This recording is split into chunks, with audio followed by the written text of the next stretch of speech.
Mugakulembedde ekiro kino Abasilamu baagala Basabye olw'ebyobufuzi Batebwe abadde bakalirira ennyama Bafilidde Muliro, Olutalo Lunyikidde, ebibuga byaka.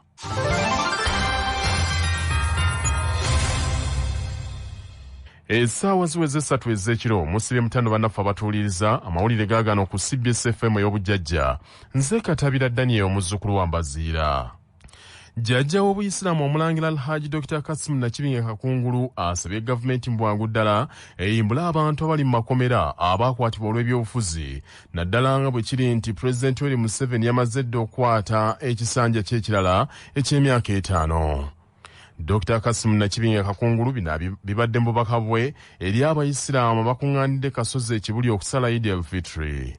Omulangira Nakibinge Kakungulu era asabye abakwatibwako ensonga naddala ababaka ba Paalamenti okulwana okwongera ensimbi mu byobulamu nga bayigira ku mbeera ya COVID-19 eyali tesobozesa bannayuganda bonna kugenda bweru kufuna bujjanjabi okugyawo okujjanjabirwa ewaabwe. Sirema kubajjukiza akatambi kange naddala abo abali mu hawusi timwongere ssente mu by'obujjanjabi. Nja kukyogera paka lwe muli kikola kuba era nagenze okulaba nga ne ku mwaka guno bwe mwadde mutemaatema ebyobujjanjabi mwabireseeyo era bannamawulire badde batuwa ripooti baagikwesa ate mu minisitule endala tulina okulabira ddala wa percentage gye mwawadde ebyabujjanjabi. Kino tukyogera ti covid bw'aba alina kyatuyigiriza ti ffenna obujjanjabi tujjanga kubujja wano, tetujja kgenda mitala w'amayanja. Ffenna kitugasa okulaba nti obujjanjabi mu Uganda bulina ssente ezibumala okusasula bannaffe abakugu n'amalwaliro okubeeramu amadagala.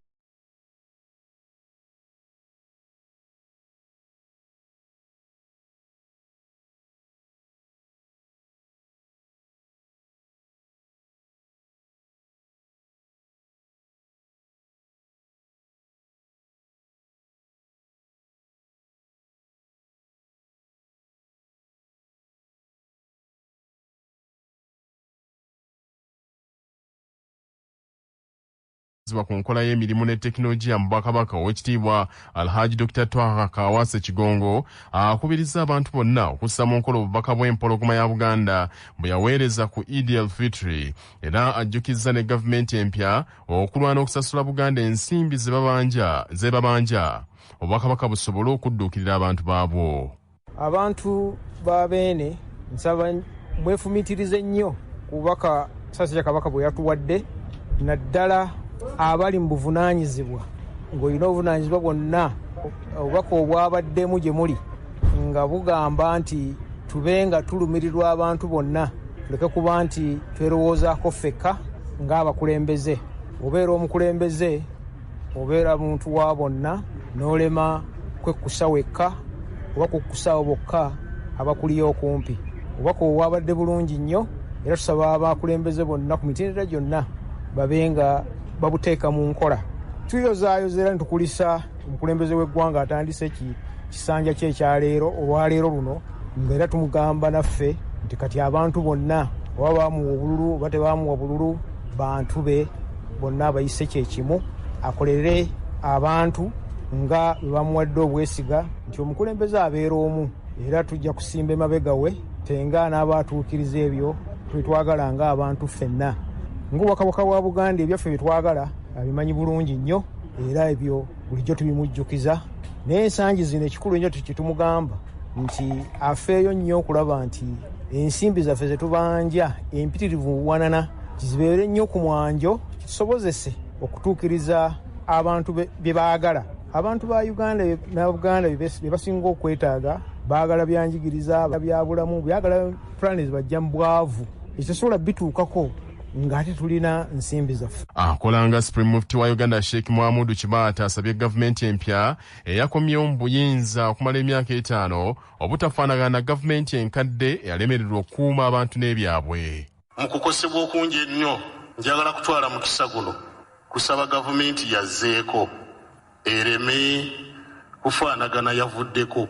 Nkiddamu, njagala kusaba gavumenti eno yazzeeko ereme kufaanagana yavuddeko, kuba eyavuddeko ebadde mu buzibu bw'okulemererwa okukuuma abantu n'ebyabwe. Tulowooza nti eno yazzeeko mpya, tugisuubira okukuuma abantu n'ebyabwe, kuba tutuuse mu mulembe nga kumpi gutuuse mu mbeera ng'ebintu bye kati abantu naye neeyazzeeko tugirowooza okuba tiyo nnungi ejja tukuumira bulungi abantu baffe n'ebyabwe koto eri evuddeko abantu babadde batufaako naye ng'ekisinga okuluma abamu mu bakuumaddembe ate be bagamba ate onoti ate bakuumaddembe ebiranya sigamanyi nnyo simanyi LDU n'ebirala kakati ekintu ekyo eno empya eyazzeeko egambe ku bantu bayaabo nnyo kuba yo kati yafunye bapya ono yazzeeko omupya takyali oli omukadde olwekyo wana tukumira bulungi abantu baffe n'ebyaffe tujja kuwangaala bulungi.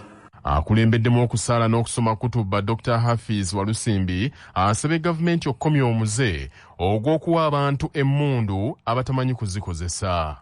Abayiye emisaayi gy'abantu abatalina kye bakoze alladhina la yahtarimuna huquqa al-insan abatarespektinga ddembe ly'abantu abooluganda abakkiriza obubaka buno tusaba bubeere nga butuuka eri abantu abakwatibwako ensonga eyo okubeera nti barespektinga eddembe ly'abantu omusaayi gw'omuntu nga gwa kitiibwa omusaayi gw'omuntu nga teguyibwa naye okubeera nga buli kiseera tunaabeeranga mu kwetonda na kuteekayo apoloje wallahi tekimala n'akatono ffenna Allah subhanahu wa ta'ala yatukola era tewali kubuusabuusa eri Allah gye tugenda okubeera nga tudda. Akulira b'amasheeki mu ggwanga Sheikh Abdul Nur Lunanoba, omumyuka wa sipiika wa Buganda Oweekitiibwa Ahmed Rwasa, Oweekitiibwa Hamis Kakomo, Lord Mayor wa Kampala Ssaalongerya Lukwago, ababaka ba Parliament, Vice Chancellor w'e Makerere Dr. Umar Kakumba n'abantu abalangi beetabye mu kusala ku kasozi ekibuli. Mufti wa Uganda Sheikh Shaban Ramadhan Mubaji awanjagidde gavumenti mbula abasibe bonna abaggalirwa ku nsonga z'ebyobufuzi n'agamba nti Mwai Museveni nga bw'amaze okulayira tikyekiseera akendeeze ku bunkenke obuli mu ggwanga. Mufti Mubaji bino abyogeredde kasozi Kampala mukadde mu kusaala Eid al-Fitr n'agamba nti waliwo bannayuganda bangi nnyo be baasibira obwemage mu biseera ebyakalulu kwe kusaba Pulezidenti Museveni yeekube mu kifuba asonyiwe abantu abo bayimbulwe bwe baba n'emisango batwalibwe mu kkooti bavunaanibwe. Sheikh Mubaje era asabye gavumenti eddize abagoba ba bodaboda pikipiki zaabwe ezakwatiddwa mu biwende ebyakulembeddemu omukolo gw'okumulayiza n'asaba ne bannayuganda bonna abakyalina obusungu bw'ebyobufuzi ti buli omu asonyiwe munne bakole ebitwala Uganda mu maaso. Tusaba emirembe mu ggwanga lyaffe era bwe tuyozayoza pulezidenti w'eggwanga lino Joe bwe yalayidde tumuyozaayoza era tukkirize bannayuganda tunyige ebiwundu tuddeyo tubeere kintu kimu. Tusaba pulezidenti w'eggwanga lino awe ekisonyiyo abo bonna abali mu makomera naddala abaakwatibwa ebyobufuzi bino ebiwedde. Abasumulule baddeeka nga bwe yagambye nti akalulu kaagize eki kaawedde. N'abavubuka baffe kati abakaaba abandiddwako bu booda bwabwe kubanga babadde batambula kiro babusumulule bababuwe bagende bakole emirimu gyabwe ku lw'okubanga ekyo nakyo kijja kubayamba obutalowoozaayo kirala ekitali kirungi. Tomega ate n'oluma. Twebaza embassies organizations eziyambyeko okusiibulula abasiibi mu mwezi guno gwa Ramadan. Secretary General ayogedde ku mikutu gy'empuliziganya TV, radio n'emitimbagano ku nsonga ezikwata ku kusomesa mu Ramadan muno. Mwebale nnyo okutuwa airtime mwenna. Katusubire nti Abasilamu bajjeemu ekisingako obuwe ekirungi era tebajja kubeera kyekimu oluvannyuma lw'okusiiba Ramadan. Mu ngeri emu Mufti Mubaji avumiridde nnyo amawanga amalala okusirika obusirisi nga Isirayiri eri ku Basiraamu etta mu Palestina. Tusabira baganda baffe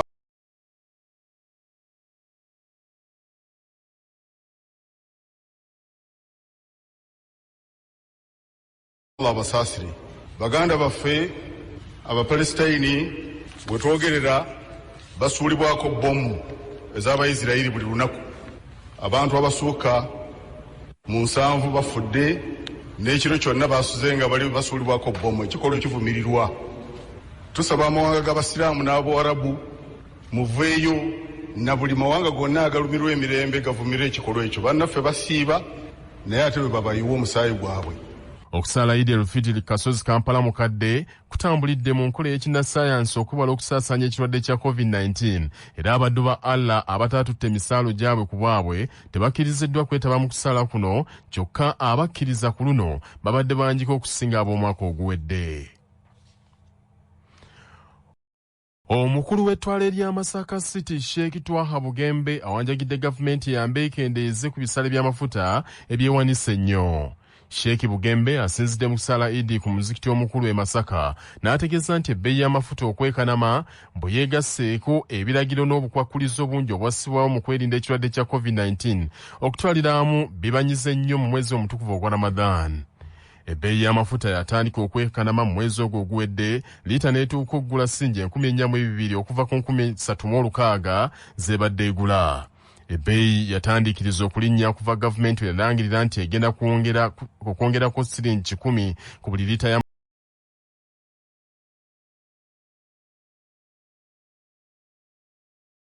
nnyo ebyenfuna by'eggwanga. Mu kusaala okwo, omumyuka wa Pookino Mwalimu Kata Abdallah ajjukizza Pulezidenti Yoweri Museveni eyakalayizibwa kuba pulezidenti nti gavumenti ye esaanye erowooze nnyo ku ky'okusasula obwakaka bwa Buganda ebbanja ly'egibanja nga Katikkiro wa Buganda bwe yakirambuludde. Mwawulidde obubaka bwa Ssaabasajja Kabaka nga atuyozaayoza ate ne muwulira nga atwagaliza emikisa gya Katonda, naffe tweyongera okubeera nga tumusabira n'okusabira gavumenti ebyo byonna Mukama waffe Katikkiro byakoonyeeko ebyobulyaza amaanya eri obwakabaka bwa Buganda. Bannaye beekube mu kifuba batuyambe eggwanga lyaffe lifune emirembe nga naffe tulina ebyaffe bituze tubyowanjagira. Twagala okutegeeza ab'ekibuga kino Masaka nti mukimanyi bulungi tubadde tukola bulungi bwansi ajja kgenda mu maaso. Mukama wange Pookino yakulemberamu omulimu guno, tugenda nagwo mu maaso. Ate disitulikadi wa Masaka Sheikh Swaibu Ndugga agumizza abayisiraamu abeewaddeyo ne basiiba mu mbeera eno ebadde enzibu ennyo nti bajja kuviiramu awo. Era njagala kubakakasa nga nsinzira mu Qur'ani na hadithi za Nabi Muhammad sallallahu alaihi wasallam nti enjala ebalumye n'ennyonta ebalumye ne buli kyonna kyonna ekibatuuseeko n'okugumiikiriza kwe mugumiikiriza n'okuyimirizaawo amaka gammwe mu mbeera eno nga bannaffe abakulembedde bajogeddeko nti ebadde enzibu nnyo olwa COVID-19. Temulowooza nti muviiriddemu awo. Allah subhanahu wa ta'ala era abategerekedde tafudhil oba ekyebbeeyi okusa ekisinga kino kyetwabadde tusuubira okufuna amaka gaffe nga tugenze gyali. Mu kiseera kye kimu mu kusala Idi Emityana, disitulikadi w'Emityana Sheikh Ali Kasaliko asinzidde ku Masjid Jamia mu kibuga Mityana n'asomesa abaana Adamu ku bukulu bw'okusiiba. Sheikh Ali Kasaliko akinogaanyizza nti okusiiba y'emu ku mpagi z'Obusiraamu n'akubiriza abayisiraamu okunyiikirira okusonyiwa n'okusaasira bannaabwe naddala mu mwezi omutukuvu. Ono era agasse eddoboozi lye ku ly'abalala n'asaba Pulezidenti Yoweri Museveni ayembule abantu bonna be baasibira ensonga z'ebyobufuzi engeri gye yamaze okulayira. Pulezidenti Mukama waffe yalayidde kati ng'ekigendera kya Ramazaani uno mwe yalayiridde libeere essomo eri omukulembeze waffe nti okusonyiwa kumukakatako, okusonyiwa abo baamusobya baawulira nga baamusobya, okusonyiwa abo bonna abaasibwa mu makomera, abaasibwa mu bifo eby'enjawulo. Kyekiseera kino lwaki okulayira kwabaddewo mu mwezi guno gwa Ramadaani nga mulimu ekyokuyiga kinene eri mukadde waffe pulezidenti w'eggwanga. Disitulikadi wa Sembabule Sheikh Abdallah Semakula abuuliridde abayisiraamu okwewala ebikolwa byonna ebiyinza okubajjisaako empeera y'ekisiibo wabula basigale nga beetoowaze ate nga bakolagana ne bannaabwe ab'enzikiriza zonna. Sheikh Abdallah Semakula abadde mu kusaala swala ya Idi ku muzikiti ogw'ettwale ly'Emiyaga Ensankala n'agamba nti okuva ekisibo lwe kyatandika abadde alambula amakomera naye n'atasangayo basiraamu, naye nti kano ekisibo ke kiwedde abayisiraamu ntoko boolekedde okukwatirwa mu bumenyi bw'amateeka. Beebaza nnyo olw'obuntu bulamu mubadde nabwo mu kisiibo n'enkolagana gye mubadde nayo mu kisiibo wakati w'abasiraamu n'ab'enzikiriza endala. Ekintu ekyo saagala kikome mu kisiibo kyokka. Katonda w'emyezi emirala era ye Katonda w'ekisiibo. Naye olwaleero kijja kuba kya nsonyi okulaba nga poliisi tutoganizi zonna omwezi oguwedde ziba tezirina mirimu ku basiraamu. Naye kijja kuba kya nsonyi okuva olwaleero enkeera okunkubira essimu nti baasibye abasiraamu bo basatu beginde Emiyaga nti ate ki tyati balwanye ate kiki tyati bakoze kino. Okusaala Idi eno kwetabyeko ne ssente wa disitulikiti eno Omulonde Patrick Nkalubo eyeebazizza abazadde olw'okuyigiriza abaana eddiini era yeeyamye okuweereza bannasembabula abatali kubajuza. Oweekitiibwa Hajati Fatuma Namugula saako omukiise Julius Sebugwawo nabo beetabye mu kusaala Idi eno. manya obubona obuddo obw'eddembe lyo tonyigirizibwa ddembe lyo ery'obwebange ddembe lyo akutuusibwako langi ya global paints langi esinga okunyiriza ate nga tekaddiwa erimbika eby'enjawulo saako sahara mukyuzi mix akanzaali akawembaazo obuwoomi obusukkulumu nga balina sahara tangawizi tea amajaani agawa caayiwo eddekende. kimenya amateeka omuntu yenna okulimba emyaka gye nga munnamateeka Frederick Ssemwanga bw'annyonnyola. Ennaku zino bakubiriza abantu okuwandiisa abaana abazaaliddwa era bakubiriza abantu okuwandiisa abantu abafudde era bakubiriza abantu okuwandiisa obufumbo bwabwe. N'etteeka ligamba nti singa onoowaayo ebikukwatako ku by'emyaka gyo n'olimba emyaka gyo gye wazaalibwa n'olimba abakuzaala n'owaayo ebikukwata ku muntu eyafa nti omuntu ono yafa mu mwaka bwe guti naye nga si kituufu oba n'owaayo ebikwata ku bufumbo ebikyamu mu kitongole ekikkirizibwa okuwandiisa ebintu bino ojja kubuziza omusango era singa gunaakukka mu vvi ojja kukwatibwa osiibibwe emyaka egitasukka 3. Mu mawulire amalala minisitule y'ebyobulamu ekakasizza abantu abalala 9 abazuuliddwamu ekirwadde kya COVID-19 mu Uganda ekireetedde omuwendo gw'abakazuulwamu nawookeera ono okulinnya okutuuka ku bantu 4,2578.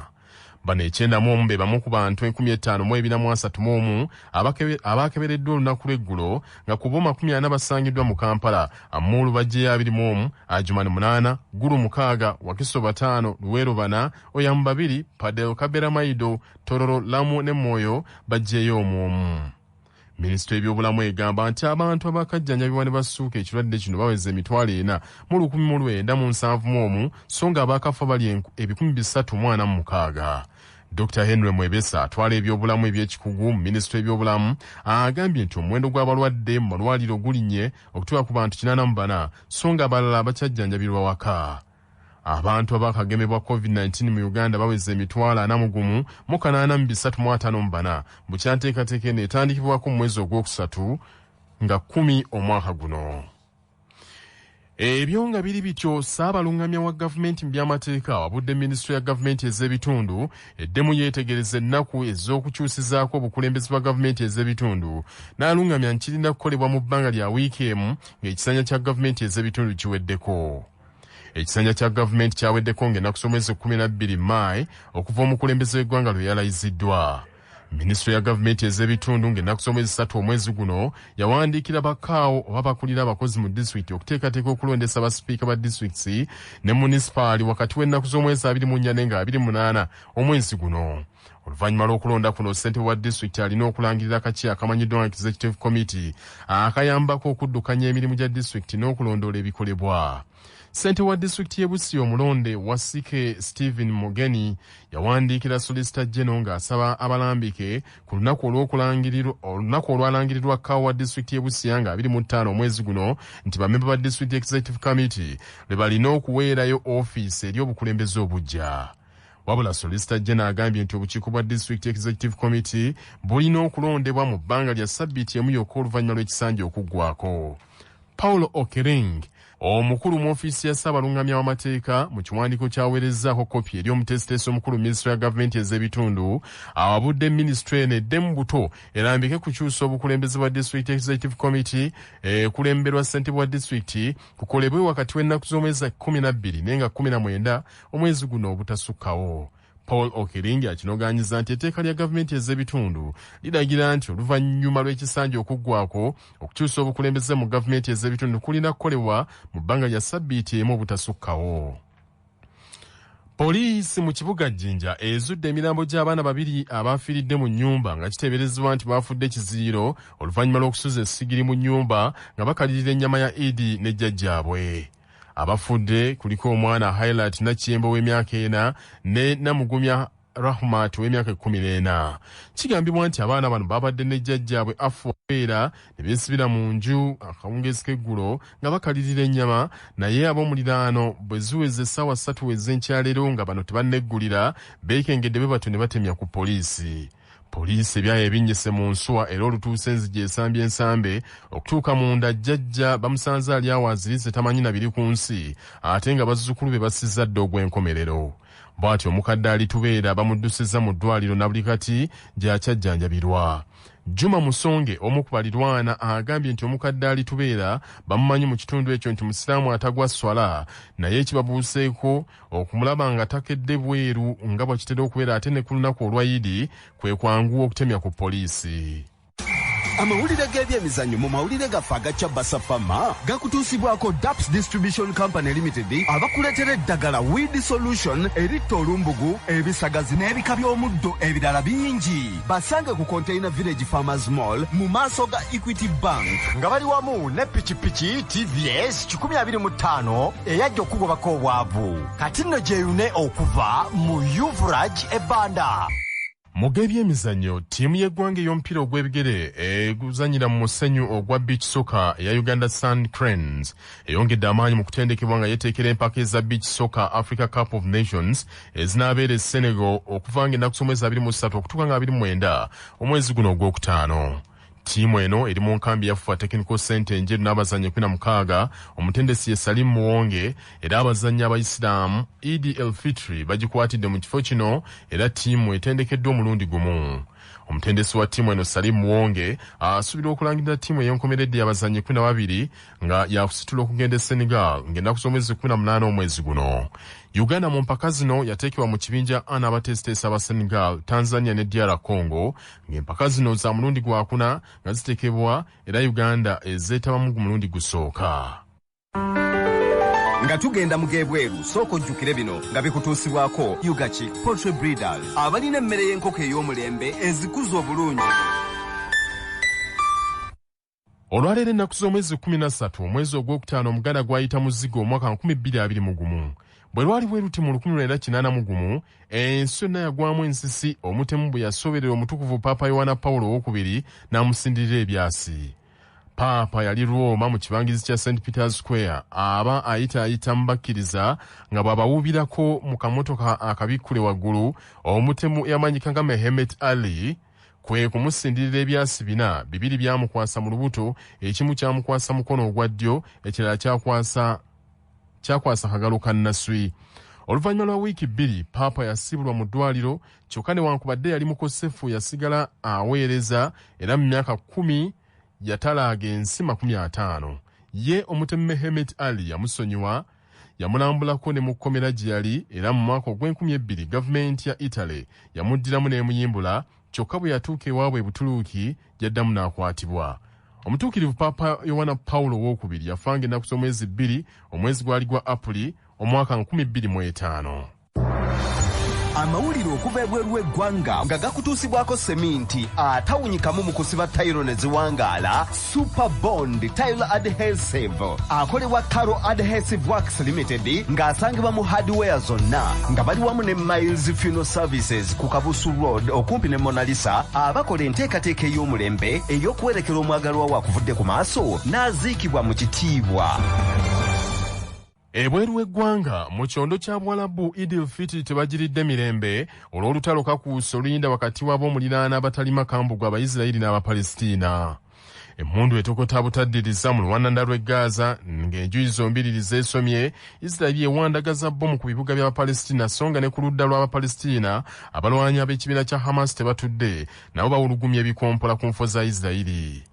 Embeera okusajjuka okutuuka ku kino yavudde ku kibuga Yerusaalemi ekikaanirwa wakati w'amawanga ombiriri nga ku mulundi guno waliwo Abapalestina abawangaalidde ku ttaka eryo emyaka n'ebisiibo kwe bakulidde kwe bazaalidde abaana n'okuzzukuza ne bazzukuza wabula olw'endooli teziri ku ttaka ekiseera kyatuuse kkooti n'eragira ettaka eryo balyamuke.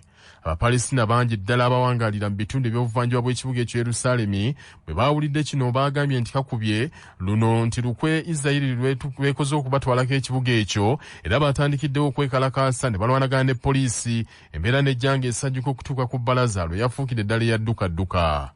Okuva mu 2014 wabadde tewannabaawo kulwanagana okutuuka ku ssa lino wakati w'Abapalestina n'Abayisirayiri naye buzibidde leero nga Abapalestina 83 be baakalusulamu akaba ate ku ludda lwa Isirayiri baakafiirwa abantu 7. Amagye ga Isirayiri gagamba nti aba Hamas bakubamu ebikompola 5,000 nabo baanukudde n'ennumba eziwerako nti kyokka bo bakuba nkambi z'amagye so si mu bantu ba bulijjo. Kaakano gavumenti ya Isirayiri eyungudde abawanvu n'abampi bayiye ku nsalo era kirangiriddwa nti eggye ly'abajaasi 3,000 liri bulindaala okwaŋŋanga embeera. Olutalo wakati w'Abayudaaya n'Abapalestina terusoose busoosi, ensonga zaava dda mu lutalo lw'1948 bwe baagunjawo eggwanga Isirayiri, n'Abapalestina baasigala bakukkuluma nti banyagiddwako ettaka lyabwe era bangi baalekebwa ttayo nga tebalina waabwe. Olutalo lwaddamu ne lukooya mu 1967 ng'Abapalestina babanja amatwale gaabwe naddala mu bibuga ebya West Bank, Gaza n'obuvanjuba bw'ekibuga Yerusaalemi, wabula Isirayiri yabakongoza bigerende gye buli eno yeewera dda nti Palestina erina okuva ku ttaka lyabwe. Bannaffe ag'essaawa zino kangamalirize mu bufunze. Abaddu ba Allah Abayisiraamu mu kusaala okwa Eid al-Fitr bonna boogezza eddoboozi limu nga basaba gavumenti ya Uganda ekkirize eyimbule abasibe bonna abaasibibwa olw'ebyobufuzi naddala bwe kiri nti Pulezidenti Yoweri Museveni yamaze okulayira ng'agenda kufuga ekisanja ekirala eky'emyaka 5. Mu kyondo kya Buwalabu Eid al-Fitr tebagiridde mu mirembe, olutalo kakuuse luyinda wakati w'ab'omuliraano abatali makambugu Abaisirayiri n'Abapalestina. Bannaffe ge mawulire ekiro kya leero, tubaagala nnyo okuyobujjajja agundegunde maaso moogi.